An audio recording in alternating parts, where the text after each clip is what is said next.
So I was just detangling my hair to get it washed. But while doing that, I was thinking about the story of Moses. And I'm not sure how familiar you are with that story, but there's a baby that was born to a Hebrew family.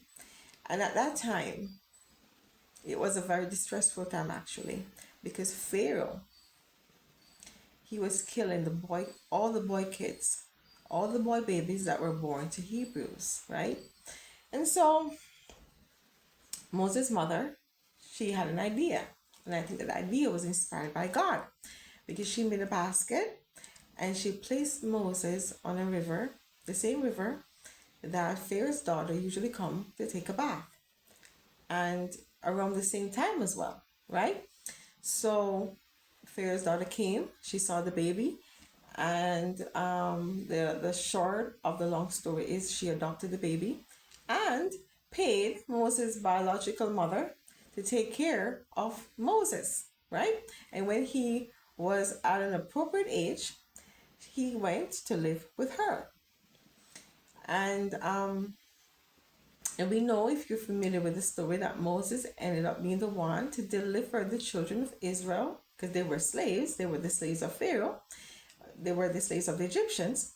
So he was the one that God used to deliver them out of the hands of the Egyptians, right? And take them through the wilderness. And eventually they got to Canaan, right? And so while thinking about that story, God started teaching me about purpose and destinies, right?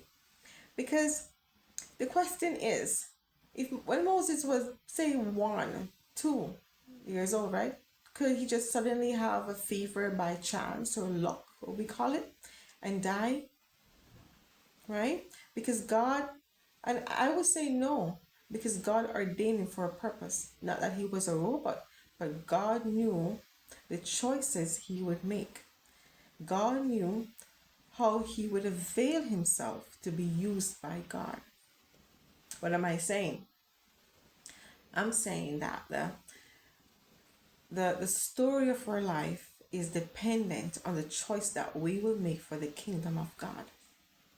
We don't live by chance, right? And the only time that we live by chance is when we are choosing to live for our own, for self.